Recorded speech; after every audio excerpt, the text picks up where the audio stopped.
আজ তোমাদের একটা ম্যাজিক শেখাবো। যখনই তোমাদের কোথাও ঘুরতে যেতে ইচ্ছা করবে, বরের হাতটা নিবে, গোল করে ঘুরবে, চোখটা বন্ধ করবে আর দেখবে তোমরা তোমাদের পছন্দ মতো জায়গায় পৌঁছে গেছো। চোখটা খুলতেই পৌঁছে গেলাম ঠিক এই জায়গাতে। Infinity park parking place. চলো চলো চলো, এটা কাঁচা রাস্তা, এটা পাকা রাস্তা। ঠাটা পোড়া রোদ্রের মধ্যে চোখে চশমা লাগিয়ে স্টাইল মেরে মেয়ের হাত ধরে এপাশ ওপাশে ঘুরতে গেলাম। প্রথমে দেখলাম বিশাল বড় লম্বা গলা ডাইনোসর। কি বলতে চাইলি? ফাইনালি তোর ইনফিনিটি পার্ক। পিঙ্ক কালারের সারস পাখি তোমরা কে কে দেখেছো কমেন্টে জানাও। এই দেখো ওয়াটার পার্কে ওয়াটার নেই।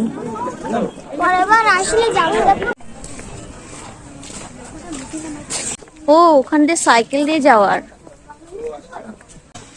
আরো সে হাতির পেটে ঢোলের মধ্যে গিয়ে বসেছে, তারপরে লাফাতে লাফাতে গিয়ে পড়লো এই মাতসার জালে। একা নামতে পারছিল না, তারপরে আমি কোলে করে নামালাম।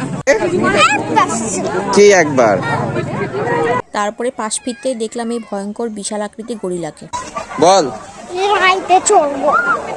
কোন রাইডে চড়বি? ঝুলে ঝুলে এই রাইডসে ছোট বাচ্চারা কি চড়তে পারে বলো তো? মেয়ে সমানে জেদ করছে যে ওখানে ঝুলে ঝুলে ঝুলে ঝুলে এই পাশ থেকে ওই পারে যাবে। বাপরে, আমার তো দেখেই ভয় লাগছে। যেমন মেয়ে তেমন বাবা, দুজনে মিলে পার্কের মধ্যে মজাদার রাইডস চড়ার পর টেনে টেনে নিয়ে বের হলাম, কারণ নেক্সট ডে তো আমাদের গাজলডোবায় যেতে হবে।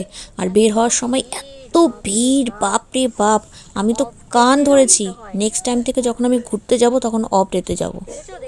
দেখেছো কত ভিড়, আমরা বেরোতেই পাচ্ছিলাম না।